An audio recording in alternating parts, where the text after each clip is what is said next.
afternoon. We're here, it's Wednesday. Awesome. I don't have much for housekeeping that I can think of. Lab seemed to go well yesterday. The only problem we have is identifying where to put the used materials, and so we'll work on that tomorrow and see if we can't do better. So the beakers are very clearly marked, and ask if you're unsure what to put in the beaker and what can go down the drain, okay? So please. But everything else seemed to go well. The two precipitations both worked, and that's a good thing. All right, so you guys tomorrow should have a smooth lab. I also posted the lecture for next week's experiment. It's the synthesis of a vanillin compound, and so you can find that on Campus Web. There's a 3-question quiz as we always do. A couple of pre-lab calculations that I want you to complete, and then just a basic information type question. Other things, on October 23rd, is that a Friday? We got the right day? I'm pretty sure that's the right day. It is a Friday. I'm going to be out of town on that Friday, and so I will be competing in a bass fishing tournament. It's actually a multi-day championship for a series that I fish in, and the dean gave me permission to go. So that's going to be a quiz day, just to let you know that, so you guys can know ahead of time, since I already know the date and it's been approved. So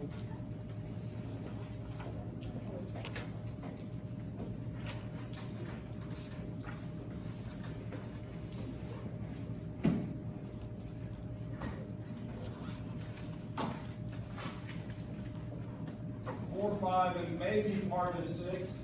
Okay, so just depends on how the lectures go. I think that we'll make it to 6 before the quiz. Just to be aware, and then the test will be about a week following that, and the test will be 4, 5, and 6, the full chapter of 6. Okay, so just to let you know that. So if you hear any hot tips for Bull Shoals Lake in the next week or so, I'll be willing to listen. Michael might be in that. You might be? He does a lot of that. What's his name? Adam. I don't know Ty. He's like 7 foot tall. It's probably Is he? That'd be a little tall. So, any other housekeeping? Any other housekeeping? We do not have a midterm. Next week is midterms, just to let you know. Your midterm grade will be moved over from Campus Web. I will download Sapling probably on Wednesday of next week. It will only be the work that has been that's not open. It will be only the stuff that's already been closed that you've completed, and so I'll use that to assess your homework portion of the grade. I'll actually enter a category in Campus Web for that, so it'll be an assignment basically, and I'll bring in the midterm grade. And then what I'll do at the end of the semester is remove that column and put a column in for the final sapling grade. Okay, and then that will be weighted in that fashion. Okay, does that work for you guys? All right, and anything else? My course doesn't set up to have a true midterm test because I do it in 3 units of 3 chapters each for tests. And so when you do that, then it's at the 5th week, about the 10th week, and then the 15th week that we have the last test. Okay. Or sometimes I just do the final test for the course and include content on the 3rd part, and then the previous 2 for the comprehensive portion. So the test size for the final is about twice what it is for the normal test. Okay. Questions or comments?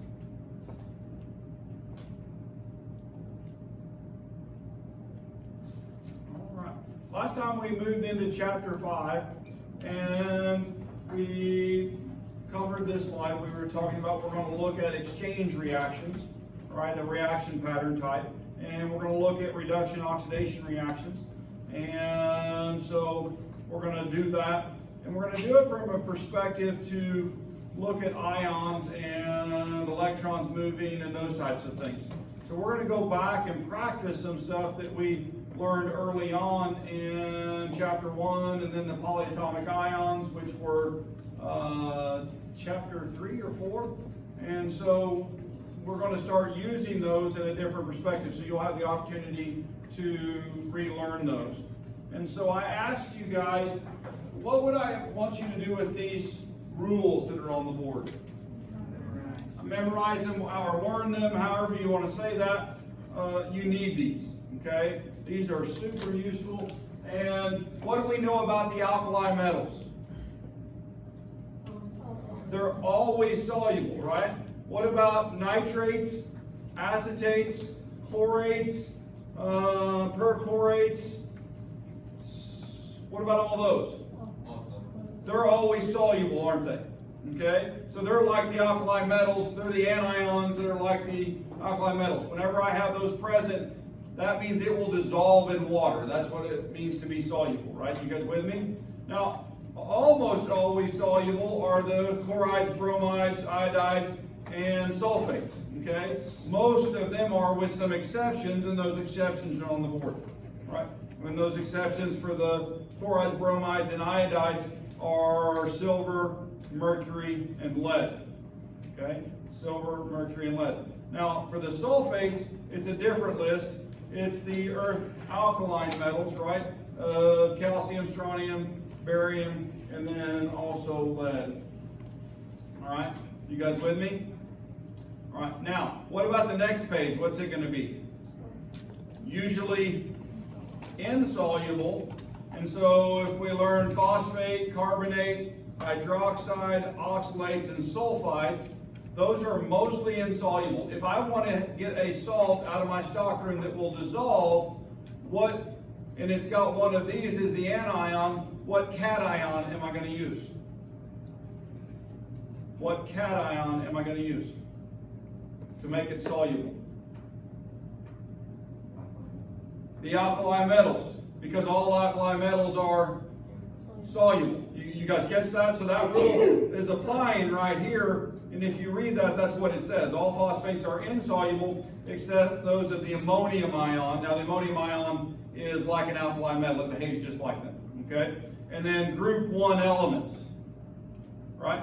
Those are always soluble, and in fact, if you read all the way down through there, it says that. Now, the sulfides add some exceptions too, and the hydroxides some slightly soluble exceptions.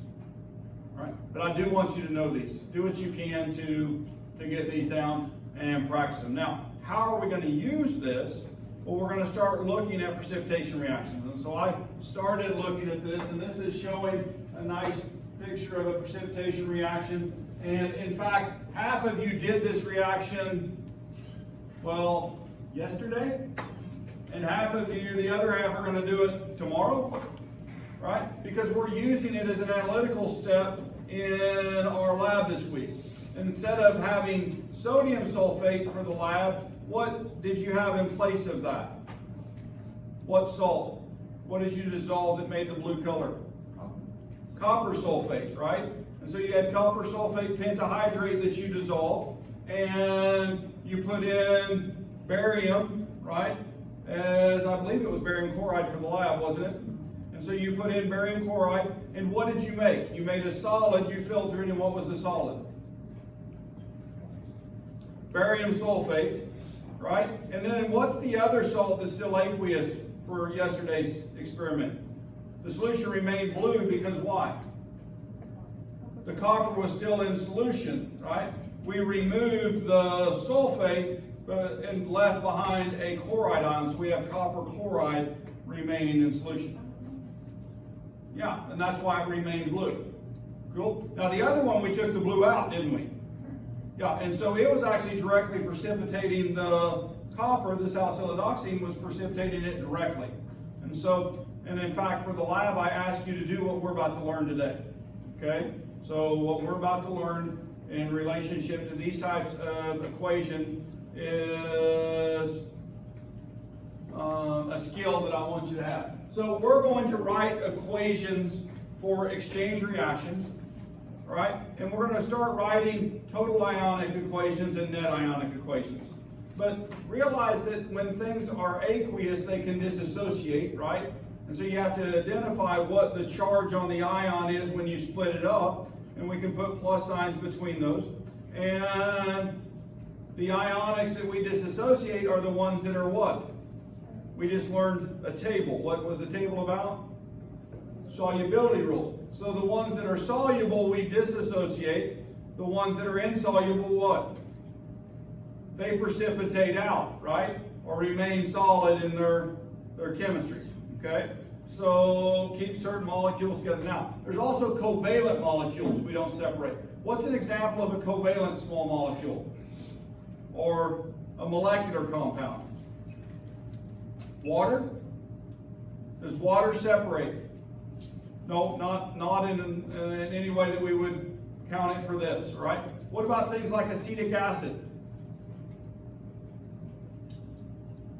Acetic acid has an acidic proton and can. It's an organic molecule, but it can disassociate, okay? So, but it also it would mostly have the hydrogen on it, and we'll talk about that when we get to acids and bases, and we learn these things called constants, equilibrium constants. That's second semester. So we'll learn about that. So those weak acids and bases, we have a tendency to keep those together. And then insoluble ionics, right? And so we'll talk about those as we go through this. All right, now when we exchange things, we exchange partners, right? All right, you guys with me? I have a cation and an anion. They react with a cation and an anion. Do cations go together ever? Not really, not kind of, but we're not going to look at that in that way, okay? We're going to say they're positive and they completely reject positives. And so that means that the negatives, the anions, have to exchange place in that reaction, all right? And so what we're looking at is that last reaction scheme, okay? That last reaction scheme. Yellow goes from green and throws it away and gets blue, and red gets rid of blue and takes green, all right? That's the pattern. So, or there's letter patterns if you would rather see it down here. We have A and Z combined and X and D combined. Now, which one always goes on the left when we're writing these? Which one always goes left in the compound? The cation are the more electropositive. Okay? So that's a thing that we strive to do, so you don't put them together backwards. All right? It's not correct if they're backwards. Cool? All right. So here's a precipitation with silver chloride. And so what I want us to do with this is to take this reaction and I want to turn it into a total ionic equation. Okay? Now, I have to make sure, well, I've got to know something. I need to know my polyatomic ions because those are atoms that stay together also. Okay? Just like the small covalent molecules, those ions, well, in fact, there's one in the first one. What's the name of the first compound? Silver nitrate. And so what's the polyatomic ion? Nitrate. And so when I have nitrate, it always stays together, doesn't it? All right? But I'm going to separate that because it says aqueous. You guys with me? And so I'm going to write Ag plus, right? Plus what? NO3 minus, right? And so now I'm showing those dissolved. Okay? That says the same thing to me up there as this. When I see that AQ behind them in parentheses, that means they're this. Okay? And then I'm going to put another plus sign. What's my next ion I'm going to write? Sodium. And what's the charge on sodium? It's plus, right? It's a one charge. And we know that because it's easy. It's in which family? Alkali metals, right? And so they're always, when they make an ion, they're plus one, right? So then I've got my arrow. Oh, no, wait a minute. I forgot something. What did I forget? I forgot the Cl minus, right? And the same thing there. That's a halogen. And the halogens, when they make ions, they become -1. Okay, you guys see where we're using these rules all of a sudden that, it's coming back, isn't it? All right, now, I put my arrow, and the next one, what do I do with that? What's the letter following? It's an S. And so if it's a solid, do I split them into ions or do I leave them together? I leave them together. And so that is AgCl, and it's a solid, so I leave it together. Cool? Now, I'm going to tell you this right now. The sapling makes you put AQ after these. Or I think it does. For some reason in the back of my mind, but I, as a chemist, if I see an ion and there's water present, I know it's dissolved. I don't need that. Does that make sense? Yeah. So personally, I'm not going to look for that when I grade the exam to have the AQ behind that. But you'll have to put them in on sapling. Okay? All right. So I've got a plus sign. What's next? Na plus and plus NO3 minus. Now, I'm going to ask a question. What family is this in? Alkali metals. What do we know about alkali metals in terms of solubility? They're always soluble. What about nitrates? They're always soluble. So we know that if I have sodium and nitrate together, it's always going to be dissolved if there's water present. You guys with me? Yeah. All right. Now, I've got this drawn. I divided that into the ions. Now there's another step that I want you guys to learn to take. Okay? So there's elements or ions that are participating in the reaction, and there's others that are spectators.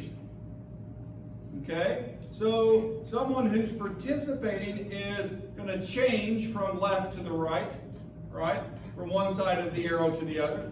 And the ones that are spectators don't change at all. Right? If I'm going through here, this is my total ionic equation. I'm going to turn this into a net ionic equation. And to do that, I'm going to remove the spectators.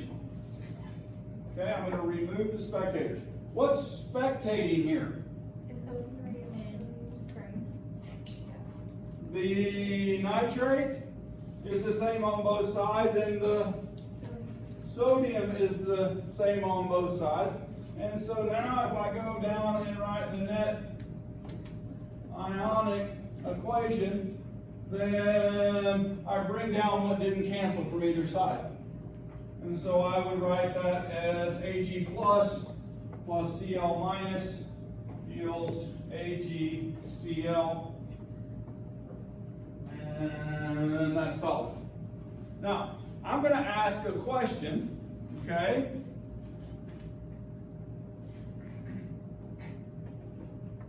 If I don't have silver nitrate available in my stock room, can you guys suggest a replacement for the silver nitrate? I still need silver, but what would I replace the nitrate with?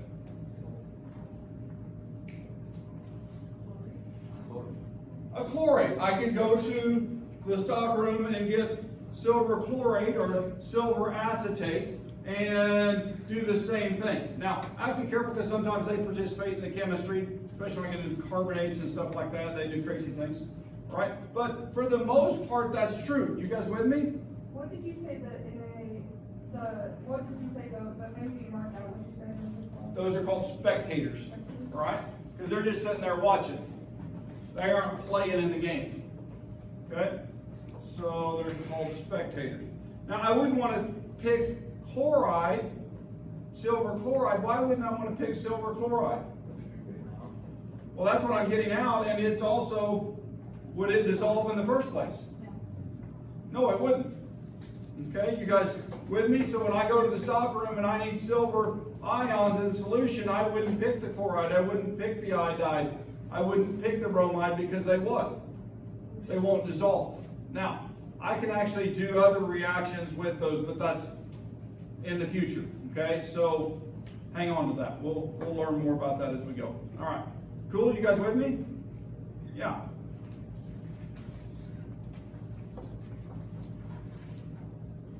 So here's what we just did. Disassociate the aqueous species, keep the solids, liquids, and gases together, and we get to our net ionic equation. So you guys just walk through that on the board, and we're going to do another one, all right? So now I don't have, yep, go ahead.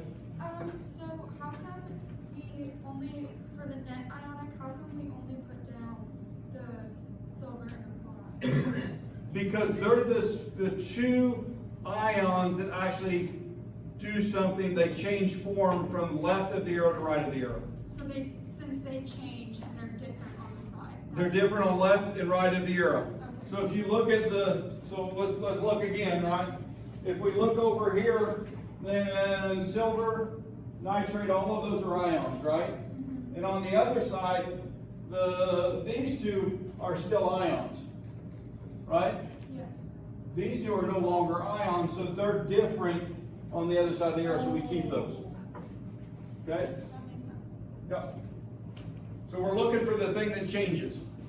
It's almost always a solid, a gas, or a small molecule that's covalently bonded that forms.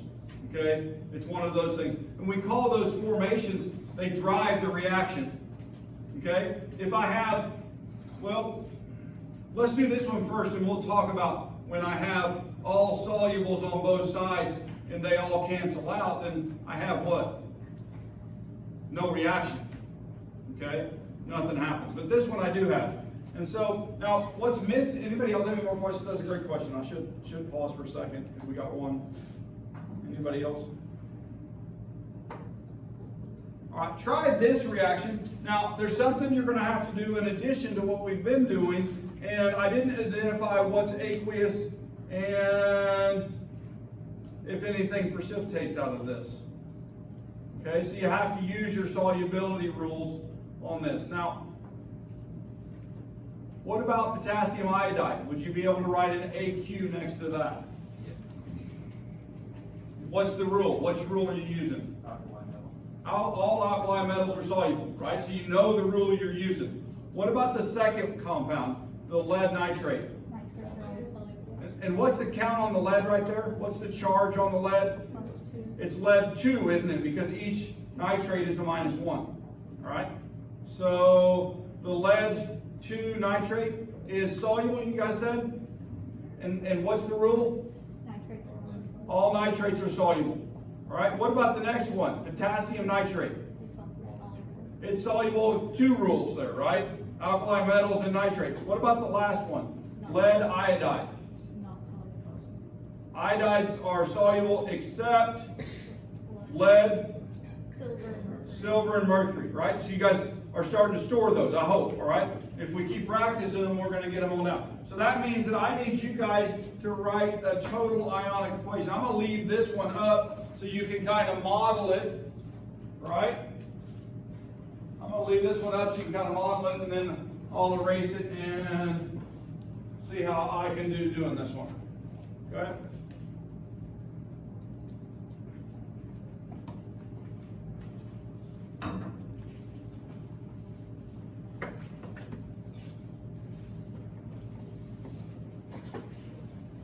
Why is this one clicking more than any other chapter?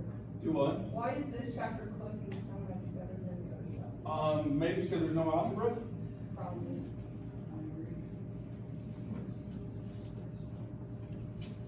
And we've done this before. This is review right now.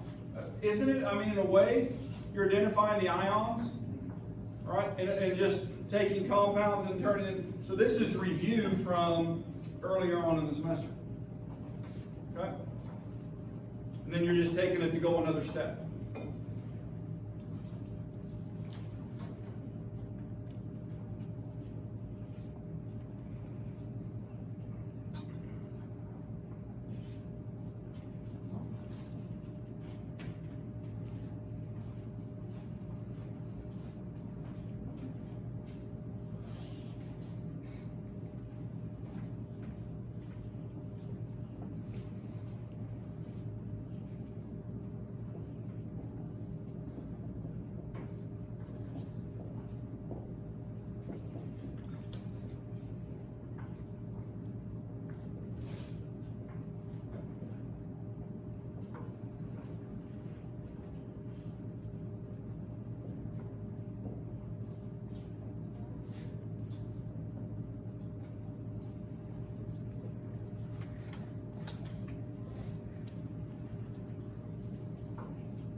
want you to, I got the total reaction done. I want you to cancel the spectators, find the spectators, cancel them, and write the net reaction. Okay? Find the spectators and write the net reaction.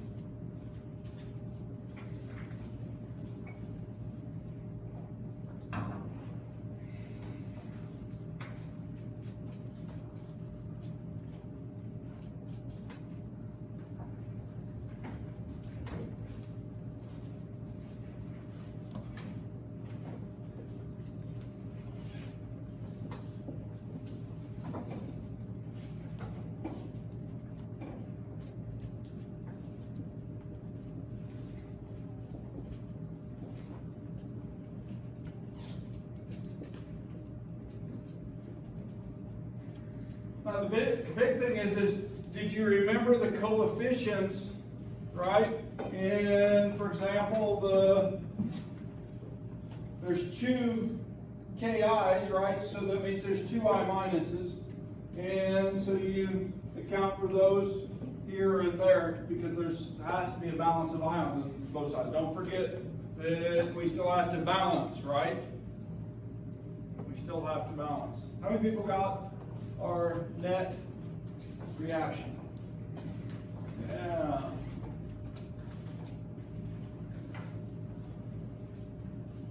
I have a question. Yeah.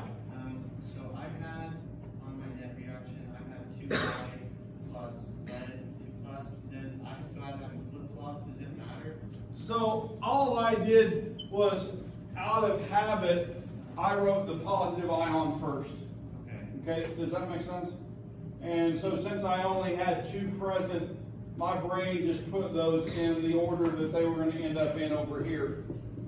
All right, doesn't probably make it wrong, but chemists have a tendency to do that. Okay?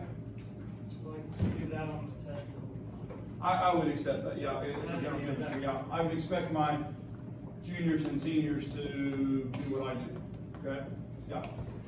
So how do you know not to separate out the lead and iron? The solubility rules are literally how you know that. Okay? So we're using those to know what stays together and what not when we're not given it. Okay? So now I will say on the test question that I'll have you identify things that are soluble and insoluble as one question. And then when we do the net ionics, I'll give you what's solid because I don't want to have you miss the question because you don't know the solubility rules. Does that make sense? So that be aware that that'll happen that way. Yeah. So you want us to write the positive charge first and then the negative? When it's positive, I want you to write a positive charge. When it's negative, I want you to write a negative charge. When they're together and the charge is canceled, then there should be no charge on it.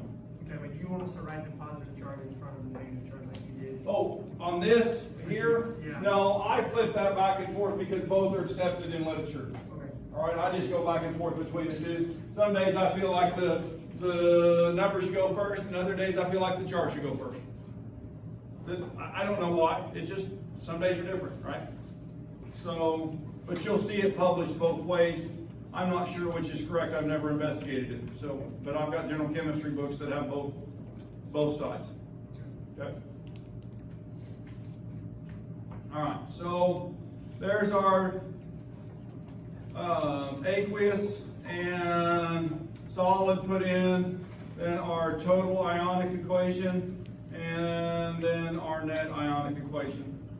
And so, yeah. Yeah, I don't remember, do you remember which chapter in the book goes over the solubility rules? Go back. It's chapter 5, where we're at right now. Oh, is that, okay. Yeah, literally, that's the first few pages of chapter 5 are solubility rules. Okay? And, yeah. And okay, there's things that I recommend printing, right? The conversion map, right? That's one thing I really think that if you're not very good at that, you should print that and have it there to practice with. The solubility rules, okay?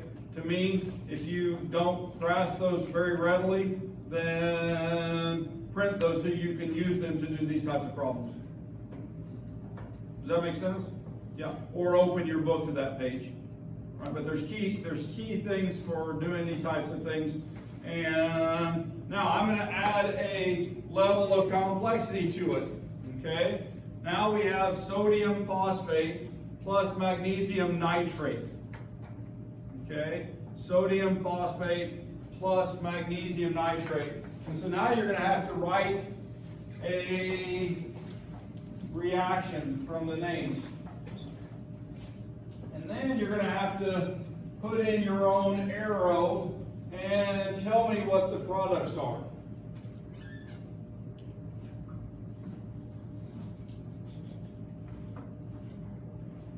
So we've done this before too, haven't we? Okay? Except you haven't had to write your own arrow and products yet.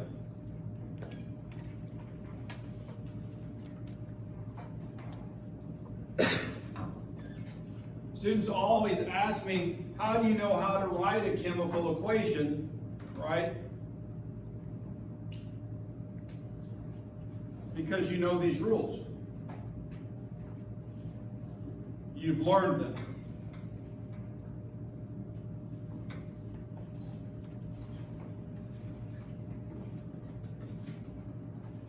So let's just try to write the reaction first. And symbol for sodium. Symbol for phosphate. PO4. Now, I'm going to go over here and keep track of our ions. Sodium is what? Plus. Phosphate, PO4, is 3 minus, right? And so we've got that one. What's the next? Well, wait a minute. Is this compound correct then? Because I've got, if I left it this way, what charge would be on it? 2 negative, right? I want you guys to think about it from a charge balancing. I have to balance the charge. Right now I've got 1 positive and 3 negatives, so if I just left it just like it is, then this would be 2 minus. Okay, or minus 2.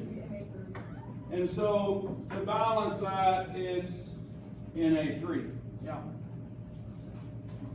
What about the next one? You guys try to write it down. Okay?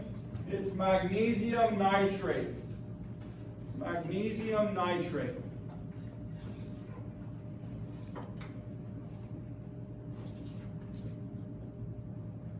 Where's magnesium at?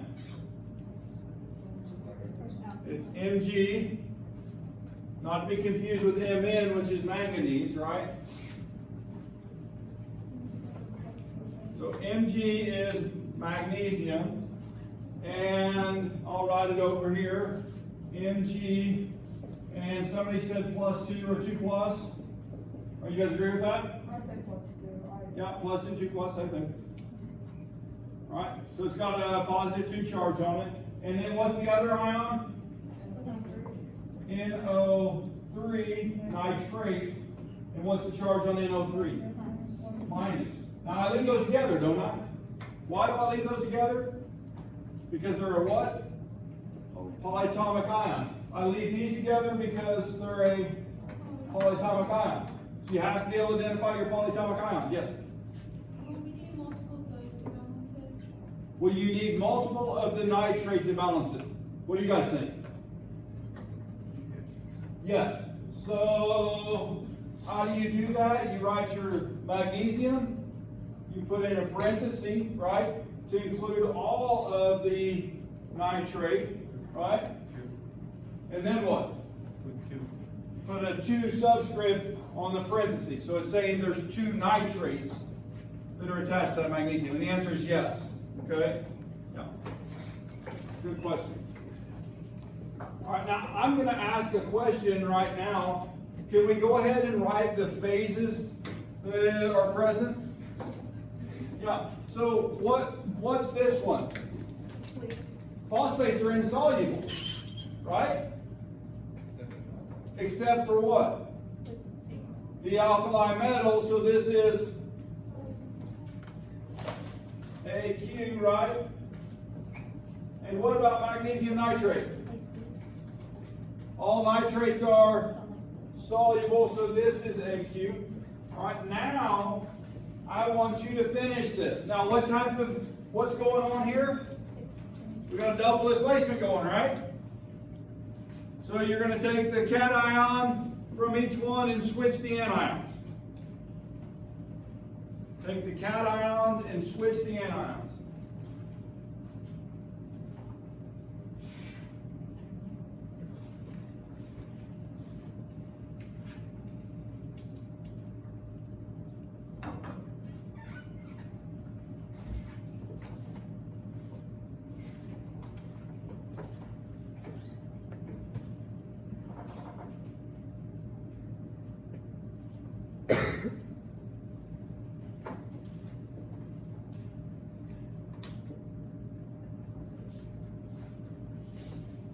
Would one of them be sodium nitrate?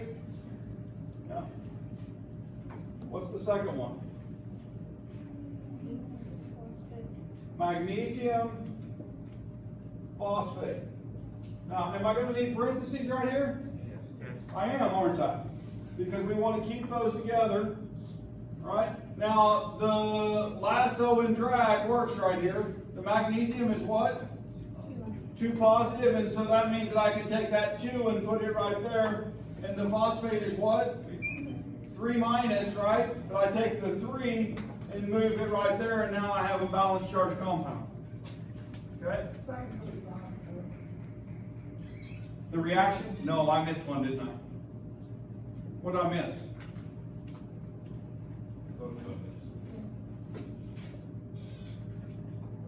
Is it balanced? Oh, let's balance it. So you guys go ahead and balance it. I'm going to leave that to you. Are all my compounds correct? Yeah. All right, I can't balance until then, right? You guys with me? I can't balance until then.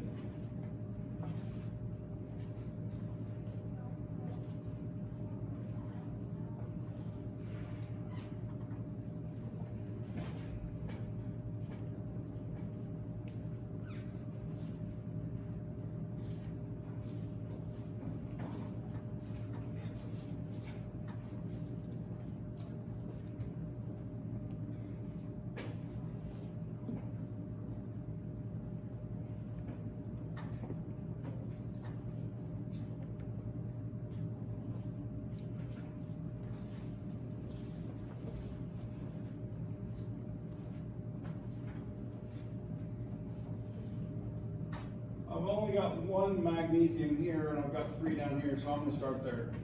Okay? Is that all right with you guys? And so if I put a 3 right there, and now I've got 3 magnesiums, right? And so that makes me have 6 nitrates, right? So that means if I put a 6 right there, I've got 6 nitrates down here, which means I have 6 sodiums, right? And so if I put a 2 right there, now I have 6 sodiums, and I have 2 phosphates in both, and so I balance. Okay?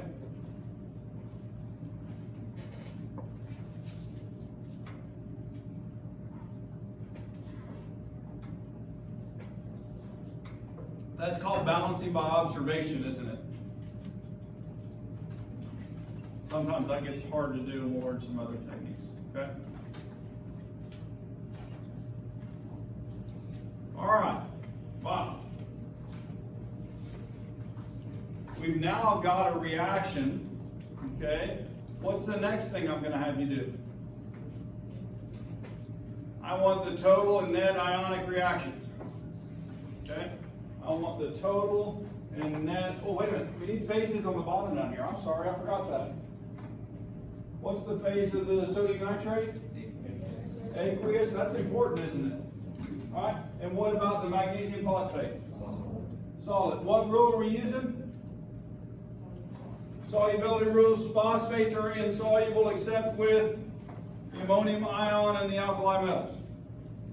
Okay. Now you guys see why knowing the names of the families on the periodic table is important? So I can have that conversation with you and you know exactly what I'm talking about?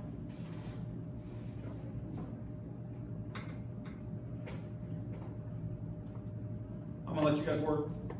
Try to get it done. See if you guys can do this. This is a test right here. I've given you this reaction and I say write the total and net ionic reactions. I promise there will be a test question just like that. Do we need coefficients Yeah, you do actually, yeah, you still have to remain balanced, okay? You still have to remain balanced.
Correct, I got 6 sodiums, 2 phosphates, 3 magnesiums, and 6 nitrates. And that yields 6 sodiums, 6 nitrates, and then 1 magnesium phosphate. You guys agree with that? Alright, so identify your spectators, and remove them, and write the net ionic. Basically, the spectators are the ones that aren't going to produce solid, basically. Yep, they don't participate, okay? They don't change, they're exactly the same on one side and another. Now, can you, a lot of times identify those ahead of time? When I have sodium, I know it's an alkaline metal and it's gonna be soluble on both sides of the equation, isn't it? You guys with me? Yep, if I've got a nitrate, right, an acetate or chlorate, then I know that they're gonna be my spectators too. Cool? Now, if there was like a gas instead of a solid, like, would that be, that was still, The gas stays together and that's what drives the reaction. Yeah, we're gonna use that language and we're gonna see that happening. Yeah, small molecules and gases and those types of things. Net reaction is Mg2 plus PO4 3 minus. I need 3 of those, 2 of those, and that yields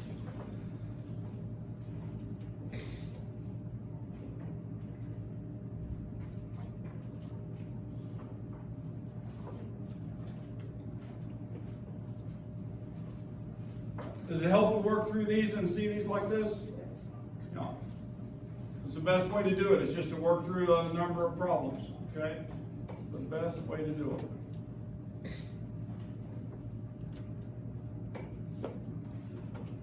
So, if you're not very good at ions, can you go back and get the worksheet out? Right? Assigning oxidation numbers. And your polyatomic ions, learn those? Because we're revisiting them right now? Yes, right? That's one of the most helpful things you can do. If you can't identify the ions, then you can't do this. Okay? So you got to go back, if you haven't learned those fully yet, practice them again. And keep working to make that skill better. Okay? All right, there's the final answer up there. Cancel spectators. All right. Here's what we did.